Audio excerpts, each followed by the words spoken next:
already ó ti gain south west one bí báyìí because ó ti gbàgbára kó lọ́wọ́ lẹ́nu àwọn ọba yẹn ìjà yẹn làwọn Àgbẹ̀kọ̀yà fẹ́ jà ń sìn láti gba agbára yẹn padà lọ́wọ́ àwọn olóṣèlú gbà padà fáwọn ọba ilẹ̀ Yorùbá.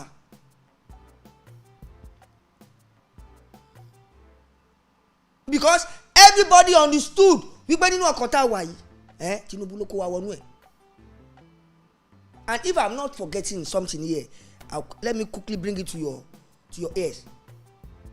Recently, there's a news from the north tó sọ wípé Buhari tó jẹ́ northerner, the northern coalition of coalition of northern youths are now saying Buhari is not northern package.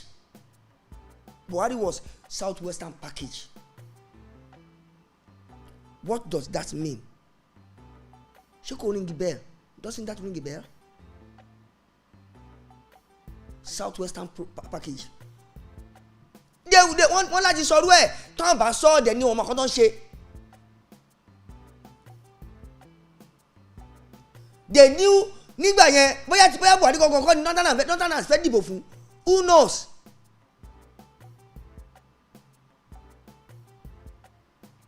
Southwest wọn bí báyìí náà ni wọ́n ti clamor for Buhari.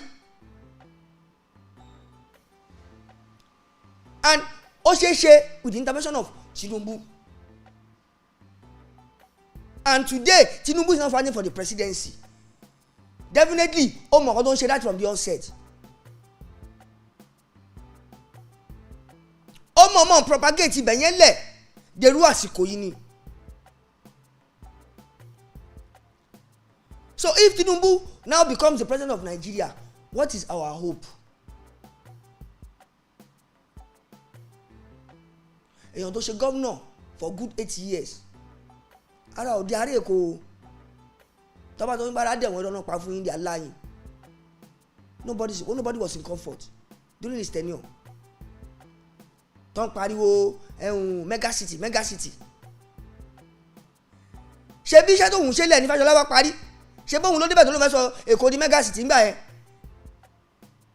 Ẹnu mega city yẹn náà ṣì wà up to today o. After how many years? Láti 1999 àdẹ̀jọ́ ní 2021. That is, let me say 22 years ago. A ṣì wà lẹ́nu ọ̀rọ̀ mega city. And this is a project they will never complete before the end of 2023. I'm sorry, before before 2023 election. Tọ́lẹ̀ tó ń ṣe máa dó lórí gbọ́n fẹ́ wá fi campaign fún yín. Ara campaign strategy wọn nìyẹn o. Làwọn abandon project tó máa padà di abandon project tó ń ṣe lọ́wọ́ yìí. Ara àwọn campaign strategy wọn nìyẹn fún yín. So that they could retain that power. Àwa la ṣe débi ṣe ẹ̀fẹ̀ ká parí ẹ̀ ni. Ẹ̀jẹ̀ ká parí ẹ̀ dìbò fún aga wọlé. Ìyẹn àwọn ọ̀bọ̀n ọ̀dọ́ rè. Ìyẹn àwọn tọpọlọ ti kú mọ́ lórí o. Ìyẹn àwọn ọ̀dẹ̀ dídáadáa dídí. Orin tẹ́ ti ń kọ sí wa létí for the past how many years.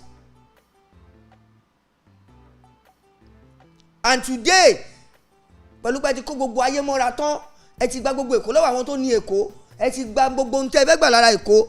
Ẹrù pàwọn òyìnbó nìkan ló ń jà wá lólè. Àìrọ́ o. Àwọn òyìnbó já díẹ̀ ni. Àwọn tó jà lólè gan-an nú ilé náà wà.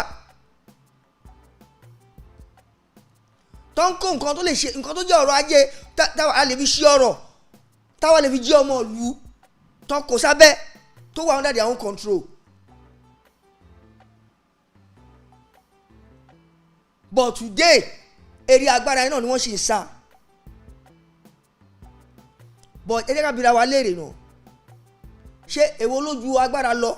Ṣé owó ló ju agbára lọ ni àbí agbára ló ju owó lọ? Because èmi bí lìpé tí wọ́n bá ti lówó lọ́wọ́ ó ti ní gbogbo nǹkan.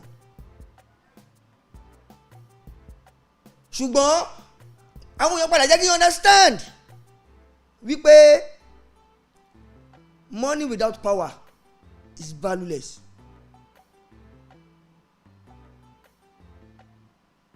mo wá bi wọ́n pé kí ló fà á, wọ́n wá jẹ́ kó yé mi pé o lè lówó lọ́wọ́ lóòótọ́ kó má lọ́rọ̀ lẹ́nu. Kí ló ń jẹ́ kí èèyàn lọ́rọ̀ lẹ́nu? Agbára ni. Àìmọye olówó tí ò lọ́rọ̀ lẹ́nu, ẹ̀gbọ́n tó bá sọ báyìí bí tó sọ sílẹ̀ ọ̀rọ̀ rẹ̀ máa wọ́n máa dà tó ń yẹ torí pé lọ́wọ́ àwọn olówó máa. But if you don't have money and you have power, you are powerful, people will respect you and that power will command money. That power will command money. So when you have power, you have everything. So eléyìí lè máa fi understand pé pẹ̀lú gbogbo owó tí olóyè Bọ́lá Ahmed Tinubu ti ní kò tí bìlì pò ń lówó ọ̀tí tó bá tó lágbára yẹn. Àníbo lágbára yẹn wà? Presidency. And he's doing everything now possible to get there. And he now wọ́n wá fi every gbogbo Yorùbá wọ́n fi wọ́n sínú shadow. People are now saying ṣé wọ́n máa jáde ni àbí wọn ò ní jáde ni. Ta ni wọ́n deceive? You don't deceive yourself and you don't allow anybody to deceive you. These are politicians. They are like chameleons. You see them in the morning, they come in white. You see them at night, you see them in black. Oh, lè máa bá wọ̀ kan náà lára olóṣèlú for a very long time. Wọ́n máa ń pàwọ̀ dání. So they don't allow them to deceive you anymore. Deceivers làwọn people yìí.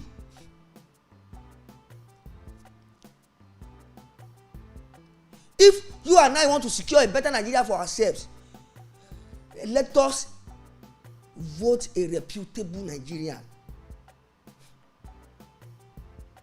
Kò ń ṣe àwọn old cargoes wọ̀nyí tí wọ́n ti lówó lọ́wọ́ tí wọ́n ti jẹun yó tí wọ́n rántí pé bí ń pa àwọn kan. Àwọn fẹ́ máa lówó sí ni. Owó yẹn wọ́n ti ní already. Tọ́ bá débẹ̀ wọ́n wá gbàgbára. Agbára yẹn wọ́n máa fi dà yẹn bẹ́ anybody. Nǹkan tó fẹ́ lọ ṣe ń bẹ̀ nìyẹn o. Wọn ò ní nǹkan kan tó fẹ́ lọ ṣe ń bẹ̀. They have nothing to offer me and you. Because gbogbo ohun tó fẹ́ jẹ́ láyé wọn òun náà ti jẹ́ yìí. Gbogbo ohun tó fẹ́ dà òun náà ti dà yìí. Wọn ò ní nǹkan kan tó fẹ́ dà fún wa mọ́. Ẹ wo Rẹ̀mílẹ́kún Tinubu ó dà ìyàwó senator. Ọkọ once a senator and today is the godfather of a political party. Àwọn ọmọ wọn wọ́n ti ní investment rẹpẹtẹ. One of his son ló manage Lagos Concession Company. Lára ìkànnú àwọn ọmọ Bọ́lá Ahmed Tinubu ló manage Lagos Concession Company.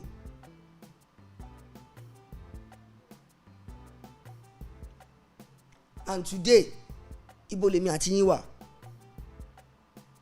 and he still clamoring for Nigerian presidency. Kí ló kù tí Bọ́lá Ahmed Tinubu ń wá lọ́bẹ̀ yẹn? Kí ló tún kù tó lówó máa ń wá lẹ́yìn owó tó ti ní? Bọ́lá Ahmed Tinubu is somebody of a greed. That's what I see. Is ẹnìkan tó yẹ pé kò ká ìdẹ̀ra ìdẹ̀kùn ẹ̀rín ayọ̀ èèyàn. He doesn't consider it. All he consider is how this is going to be actualized. Tó bá jẹ́ pé kankan ló máa ṣe la máa ní láti erupt tá máa fi actualize nǹkan yẹn and we have to do it. Ibẹ̀lẹ̀ máa ti mọ̀ fún àwọn olóṣèlú wọn dájú and that is what Bola Ahmed is doing.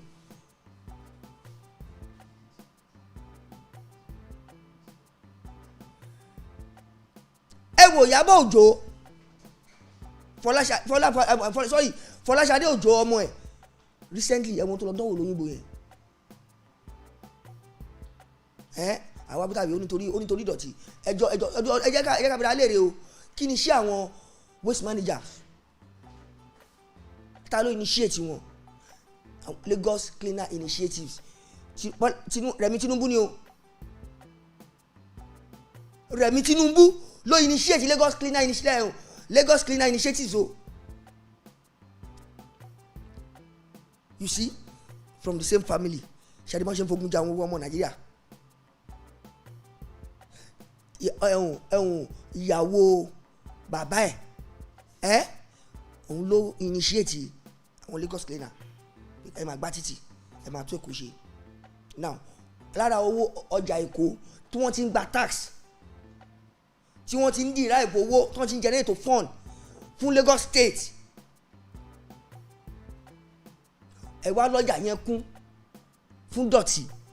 Ìwọ tó jẹ́ ìyá lọ́jà o ò lè pàṣẹ lọ sọ́fíìsì sínétọ̀ Rẹ̀mílẹ́kún, sínétọ̀ tó jẹ́ ìyàwó bàbá ẹ̀, kí kó mọ̀ nǹkan tó máa ṣe síbẹ̀ yẹn, kán wá clear ìdọ̀tí yẹn kúrò ńbẹ̀. You now enter into the market, ẹ wá ń tú ọjà àwọn èèyàn dànù, ọjà táwọn èèyàn fi owó ọ̀wọ́n tí wọ́n la fi ra ọjà ọ̀hán, wọ́n máa tún tà á lọ́hàn fáwọn òǹrajà tó ń bá jèrè ńbẹ̀ déédéé, bí wọ́n jèrè wọ́n á gbà fọ́ lọ́hùn.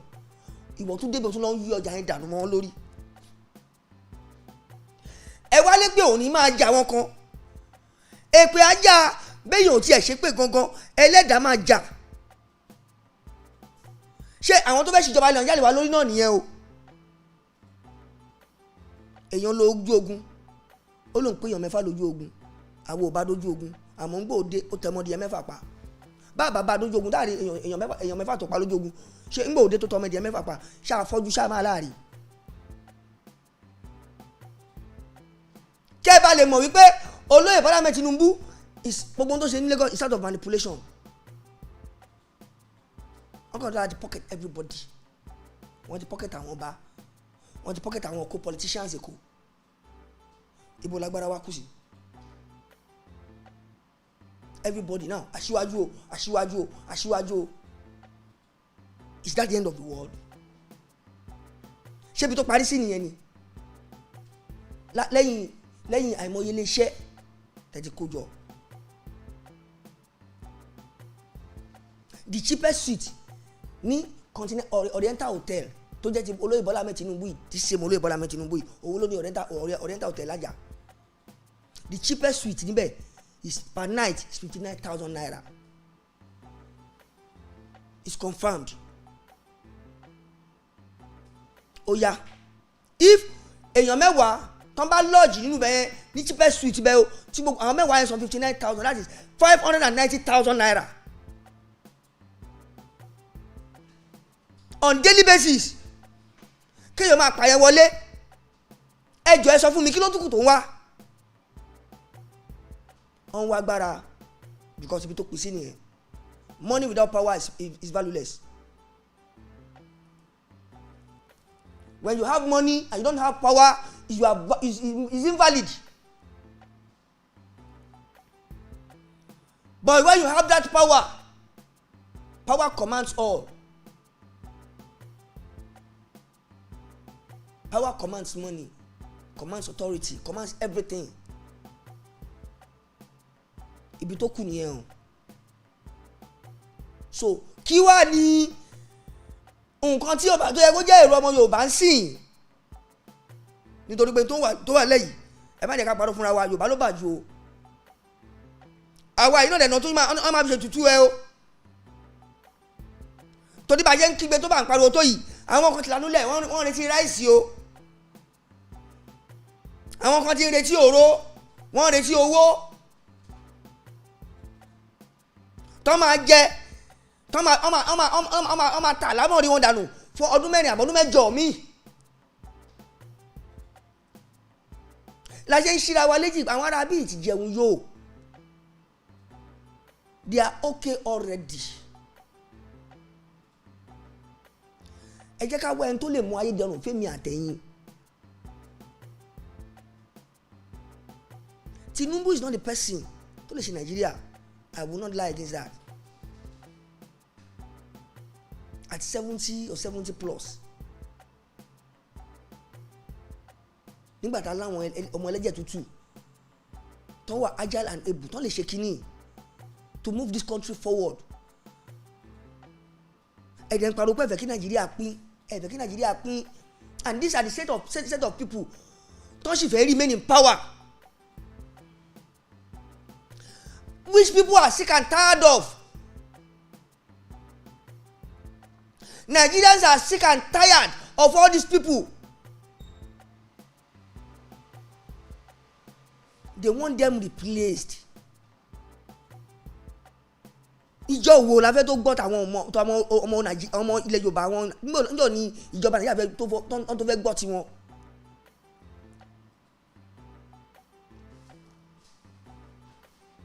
àmọ́ ìgbà ni mo ti sọ fún yín mi ò ní yé rán wa létí. Azikiwe was 42. Baba Awolowo was 38. Today, ọmọ 42, 45 years wà nílé, ó ń bèrè daddy, where's my pocket money? Aren't we supposed to be ashamed? Aren't we supposed to be ashamed of ourselves?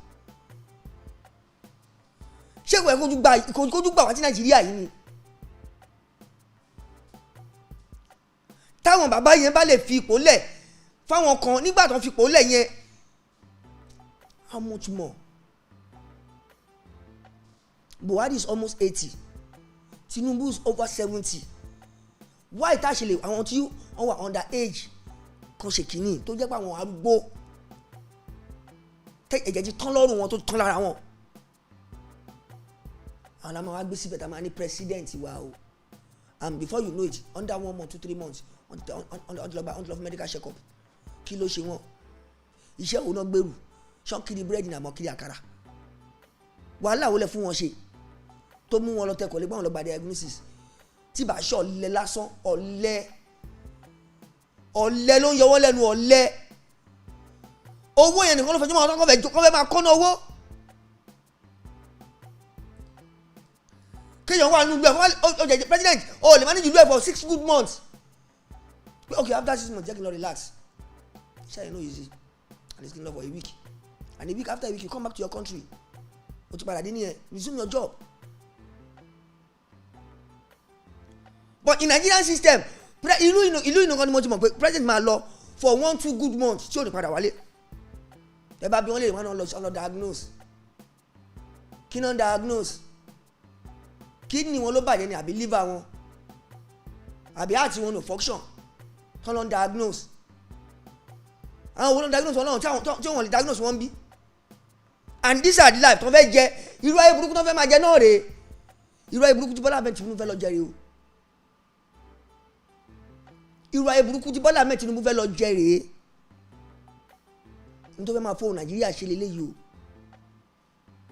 Refinery wà ń bẹ̀ o. Lẹ́yìn tó máa wọ epo ń bí wọ́n lọ sí overs wọ́n lọ refinery kan tó dá padà sí Nàìjíríà.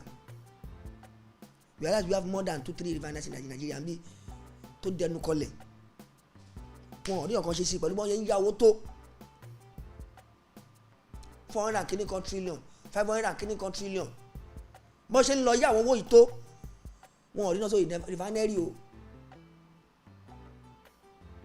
Ẹ wá lọ wo títì kẹlẹ́ wàrà bí tó ń dáwó sí inú kòtò. Àpapín láàrin àwọn àtàwọn foreign contractors. It's an arrangement. Tàbá ti gba yóò bá jáde yé báyìí la máa fún yín àwa lánìí tó kù. It's an arrangement but wọ́n gbà jáde lórúkọ project yẹn. That's how they do all these things. Do we still want to continue like that? It's a question o. Because tán bá gbé wá fún ẹ sọ pé wò ó jẹ́ resist ní kàn máa gbé nǹkan wọn lọ. Ń tẹ́ máa gbé ọba mi tí mi ò ní àǹfààní tí mo fẹ́ jẹ lára ẹ̀ then take it away from me.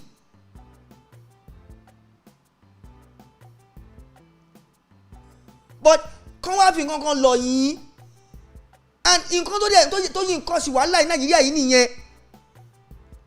Táwọn kan ò dẹ̀ kọ́ bí ara sí pé ìjẹkújẹ tá à ń jẹ lọ́wọ́ àwọn ará bíi gangan ló ń jẹ́ kí ìwà tó ń wù kó máa wọ̀ wọ́n lẹ́wù.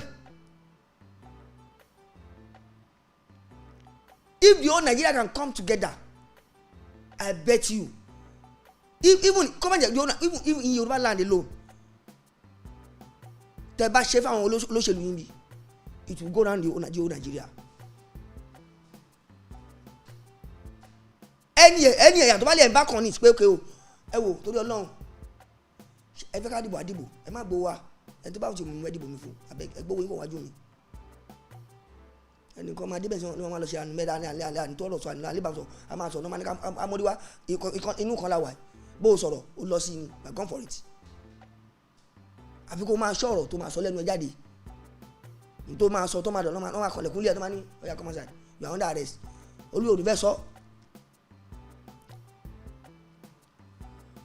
So that is what Nigeria turn Nigeria, they have made Nigeria to be today. Nǹkan tó ti sọ ìlú ìdá nìyẹn. Ṣé inú ọkọ̀ inú àṣìbára wà òun la ṣe ń ra wa létí pẹ̀lú àwọn ọ̀rọ̀ báyìí. APC ti dàrú o.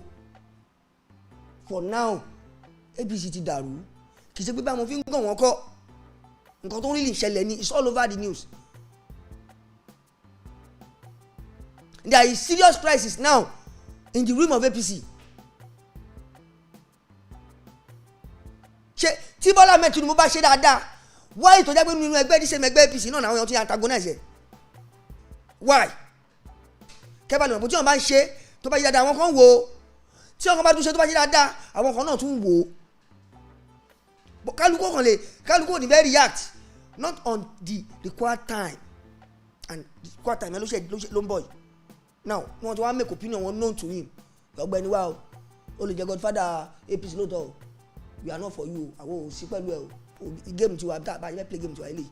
You see, in the same party in APC.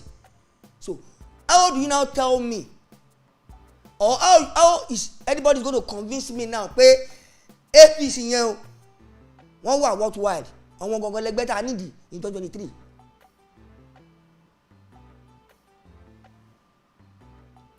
Because tó bá ti ń ṣẹlẹ̀ báyìí láti inú ẹgbẹ́ tí ẹnu ò ti kò mọ́, tí ọ̀rọ̀ wọn ò ti yẹra wọn mọ́, tó ti ń di ẹlẹ́yàmẹ̀yà, ẹwọ ọ̀rọ̀ tí ẹwọ gba ọ̀rọ̀ Ambode àti Tinubu when he was a governor. Ṣé bẹ́ẹ̀ rántí kan tó ṣẹlẹ̀ ńgbà yẹn? Everybody remember what happened. Ambode spent 4 years, and after 4 years, because he was not dancing to his tone. Ṣé báyìí mi ò ṣe bẹ́ẹ̀ ọba mi ṣe báyìí tèmi.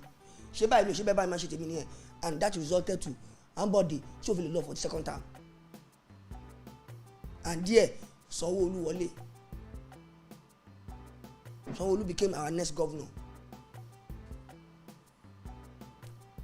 on imposition, based on imposition. You know. That's what TINUBU normally do.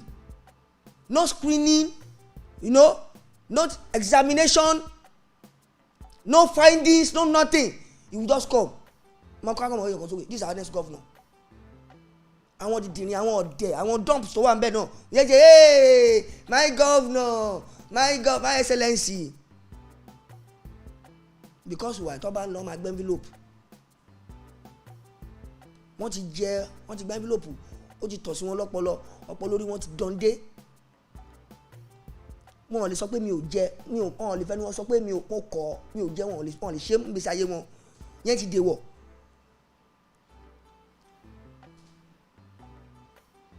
Èèyàn ó mọ̀ ṣe o. Sorry. Kò mọ̀ ṣe o. Ó gùdù kò gùdù. Kó ṣàtìlọ́jọ́ kò bẹ́ẹ̀ kó máa ṣe. So Tinubu is not the person for you and I to be our president. I'm saying this categorically ni. Because èèyàn tó bá di ẹgbẹ́ mú, tẹ́gbẹ́ ẹ bá ń ṣubú lọ́wọ́ ẹ̀, then definitely and láti jókòó ká tún níwá ro dáadáa. Èmi ò ní tẹ́lẹ̀ èèyàn tó máa kó mi wọnú gbó, and I don't want to regret my voting in 2023, and I believe you don't want to as well. Ìbò tá máa dì, tá máa padà máa wá regret, don't let us go for it. Search your mind well now. Mo ẹni tó fẹ́ dìbò ẹ fún. Àwọn ará bíi ti jẹ wọ́n ti yó. That is why I am exposing all those things to you. Net Tinubu àti sọ network ẹ. Àwọn company tó ní àti sọ fún yín. Àwọn èèyàn tó ti wọlé lọ bá ń sìn. Irú intention tó gbé lọ bá ọjọ́ sọ̀kalù gbogbo láti sọ fún yín. And those are the things you need to work on. Kẹ́yìn náà wájú kẹ́ wá search mind yín pé am I really doing the right thing? Ṣé ẹni tí mò ń tẹ̀lé yìí, is he truly the right person? Ṣé òun gangan ló yẹ kí n ṣiṣẹ́ fún? Ṣé what vote mi? Ṣé deserve it? Okay, káàdì ni máa fún ní vote mi. Kí làwọn nǹkan tí mo lè máa expect? And that is where the problem lies. Because any promise táwọn yẹn bá ṣe fún yín, forget it. It's on first ground. olóṣèlú fẹ́ ṣe ìlérí kan fún yín kó mú ṣẹṣá. Gbogbo ìlérí tó olóṣèlú bá ṣe fún yín just for him to get your vote, to get him to where he's going.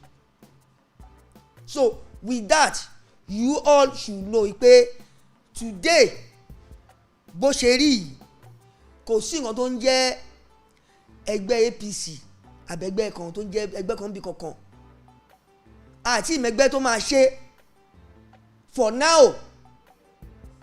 Kò tí ì ṣẹ́gbẹ́ kankan tó fojú hàn pé òun lè ṣe o,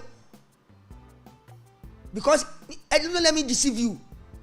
Ṣé PDP ló fẹ́ ṣe níbi tó wọ́dẹ̀ àbí APGA àbí APC? Ẹgbẹ́ wo ló fẹ́ ṣe? Ó ti wọ́, their plan is to get there. Káwọn náà kó tí wọ́n bẹ̀ kàn kúrò ń bẹ̀. We need a sincere hard-minded person tó lè ṣe, tó lè tó Nàìjíríà. We need somebody like Jerry Rawlings of Ghana. We need somebody like him. Èyàn tó lè lo iron hand pẹ̀lú Nàìjíríà la need, not just any other person. Kò ṣe ẹni tí political kí ni wọ́n pè strategy tactics tó ti tọ̀ sí lọ́pọlọ.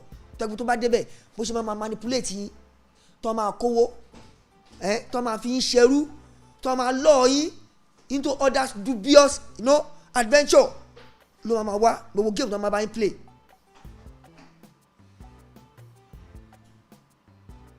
And with that, I hope I've said little. I'm still coming back for more, but for now let's hang it up there. But for you and I, ká lè mọ̀ wípé òótọ́ ọ̀rọ̀ kò ṣe má sọ, àgùdọ̀ má sọ. Tinubu is not the right choice for you and I. I'm not campaigning against him, but from all what you've heard, ẹ̀yin náà jókòó kẹ́ ascertain things, ascertain judgment yìí fúnra yín. Pé if somebody tó ti attain you level báyìí tó tún wá jókòó tó ń fight for presidency, kí ló ń wá lọ́bẹ̀ at that age? Ó ṣe lọ ṣe knee surgery ni o. He just went for knee surgery. Ṣé ẹni tí ò lè tó ní kí òun gbádùn tó ti ń tẹ̀pa ló fẹ́ di president Nigeria? Tell me, ṣé ìṣèpá à ń deceive ara wa? Tó ká má a lè sọ́tán lẹ́ẹ̀kan, àtúnṣe ń padà bọ̀ pẹ̀lú ọ̀pọ̀lọpọ̀ ọ̀rọ̀. Ẹ kú àtàrọ̀, ẹ kú àtótónu, ẹ kú àfọmọ́nìyàn ṣe, ẹ sì kú àfisùn ojú, nítorí pé bí ò bá sẹ́yìn kò sáwa. Ojú tẹ́ fi ń wò wá àti etí tẹ́ fi ń gbọ́ wá kò ní fọ́, bẹ́ẹ̀ ni kò ní di. Ohun táwa náà wá ń lò tá a fi ń dún ní ketekete tẹ́ fi ń gbọ́ wá, ọmọ aráyé wọn mà ní ti gọ̀ǹgọ̀, wọn mà ní ti bọ̀ ọ́ tó. Àmọ́ ní báyìí ẹ jẹ́ kí n sáré fi àyè lẹ̀ fún aláyọ̀ká wa lédè Gẹ̀ẹ́sì kẹ́ gbọ́ àyọkà yìí lórí ọ̀rọ̀ èyí tí a ti ń bá bọ̀ láti àárọ̀. Ní báyìí ó ti yá, ẹ jẹ́ ká jọ gbọ́ àyọkà o.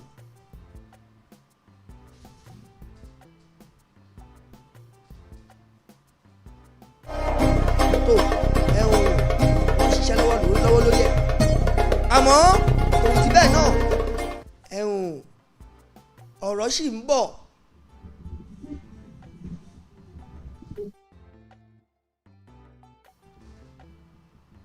Youth should be voted as president and governors in 2023. Group. The Coalition of Southern and Middle Belt Youths, under the auspices of the Coalition of Southern and Middle Belt Youth Leaders Assembly, have said only youthful persons should be elected president and governors in 2023. In a statement jointly signed by Goodluck Ibem, leader of the group and president, Coalition of Southeast Youth Leaders, Terence Kwanom, coordinator Forum of Middle Belt Youth President, Shitu Waid, coordinator Southwest Youth Leaders Forum, and Tito Zokumo, president South-South Youth Forum. They said the youth can transform the bad economy of the country if elected into power in 2023. The statement explained, electing youths who have distinguished themselves in their various fields of endeavors remains the panacea that will bring our dear country out of the woods.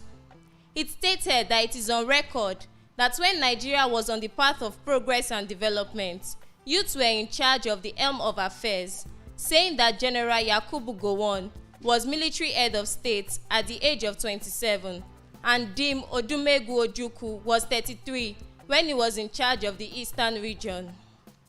It said these leaders contributed positively to the growth of their regions and the nation at large.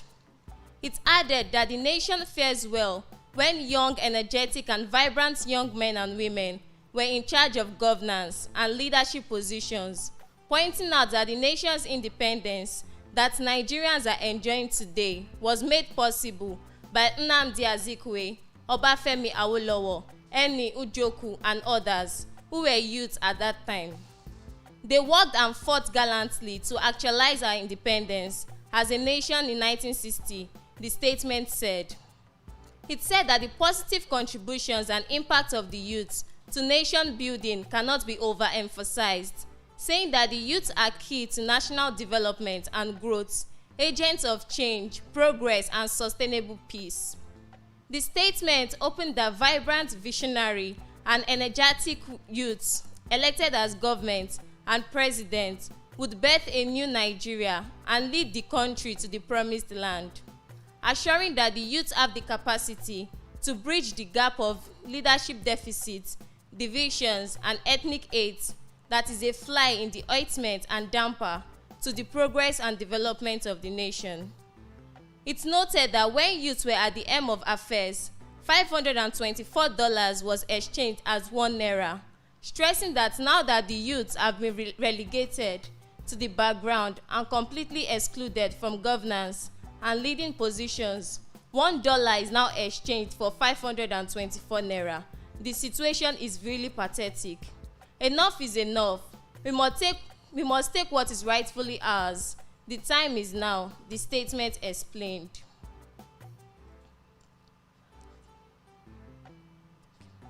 Aisha Buhari, Gambari, others to back Kwasu honorary degrees. Nigeria's First Lady, Mrs. Aisha Buhari, has been named among notable citizens to be awarded an honorary degree at the 8th and 9th convocation of the Kwara State University, Malete, on Saturday. President Muhammadu Buhari's Chief of Staff, Professor Ibrahim Gambari, is also included in the list of dignitaries to be conferred with the award. Speaking on the occasion in Ilorin on Monday, the Vice Chancellor of Kwasu, Professor Mohammed Akanbi San, said the institution sees it fit to award the dignitaries for their contributions to the development of the country. Mrs. Buhari will be conferred with Doctor of Entrepreneurship, and Gambari, who was the first Chancellor of Kwasu, will bag Doctor of Letters. Others include Alhaji Muhammadu Ndimi, Doctor of Technology, Alhaji Abdulsamad Rabiu, Doctor of Business, Alhaji Kamoru Yusuf, Doctor of Technology, Jolayemi Omotowa, Doctor of Science, and Engineer Bamidele Adeomi, the Chancellor of the institution, will be also conferred with Doctor of Technology. Lamenting the decadence of morals among students due to exposure outside the campus, Akanbi in his address yesterday canvassed a mandatory on-campus residence for all students of tertiary institutions in the country.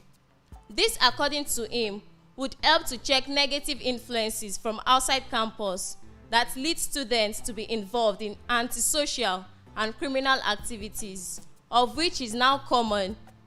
He said, exposure of negative influence outside the university campus is majorly responsible for the involvement of some students in internet fraud, substance abuse, and other untoward crimes. Akanbi stressed that accommodation of students on the campus would not only enable them to imbibe academic culture and discipline, but also insulate them for negative influence off-campus areas where the jurisdiction of the schools do not cover. He said the on-campus residence for all students could be facilitated by the government support and called on relevant government agencies to plan for and make it mandatory for the students to live on campus. Akanbi added, "We earnestly seek the support of government and the NUC in the formulation of policies that will make it mandatory for all students in tertiary institutions in Nigeria to live on campus." The Vice Chancellor noted that in an effort to put an end to off-campus residencies, the university had engaged in private sector-driven hostel accommodation projects, which consist of 10 mega hostels, each of which provides 120 bed space on the campus. He said the university had zero tolerance for indiscipline and misconduct, as it disclosed that 87 students were expelled between 2019-2020 and 2020-2021 academic sessions. He said the expelled students were found guilty of involvement in examination malpractice, drug-related offences, internet fraud, robbery, and some other antisocial behaviours. Akanbi also said that there are 321 graduating higher degree students in 2019-2020 and 96 in 2020-2021.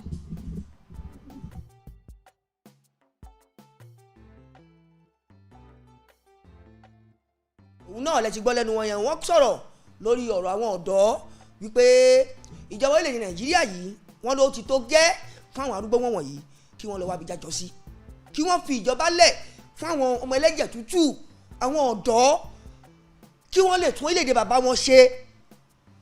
in tó kàn fún orílẹ̀-èdè Nàìjíríà ń sìn nìyẹn, kò ń ṣe pé àwọn fẹnu lásán sọ, òun lẹ ti gbọ́ tí wọ́n tún kà fún yín nínú àyọkà lédè Gẹ̀ẹ́sì yẹn.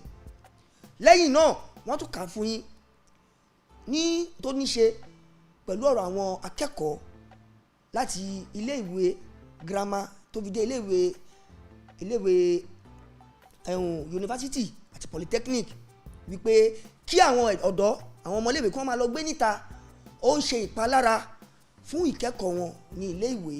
nítorí bẹ́ẹ̀ wọ́n gbà yànjú, wọ́n dẹ̀ gba ìmọ̀ràn wípé kí àwọn ọmọdé, kíjọba kí wọ́n mójútó wọn láti make sure pé gbogbo akẹ́kọ̀ọ́ wọ́n pàgọ́ sínú ilé ìwé yàtọ̀ sí pé wọ́n lọ ń gbalé síta ilé ẹ̀kọ́. tó òun náà nìyẹn o, a ò ní ìdíjú báyìí lọ fún ètò àṣàyàn ọ̀rọ̀ tòní. wọ́n ló tán lẹ́nu, ó kù síkùn. Àdìgún olódòdó àwọn lèmi jẹ́, ìjípò ni mi ọmọ àrítọ́ máa dábàá o, ọmọ aláṣọ kújẹ́ lọ́ máa fọ̀gọ̀ sára kú jẹ́ pọ́n lókùn jẹun tó ń ti dín. bàbá tèmi ń lọ́mọ eléégún rí ọ̀tá ọmọ jẹ́jọ. mò ń fi àsìkò yìí dágbére fún yín pé ká sùn láyọ̀, ká jí láyọ̀, ire o.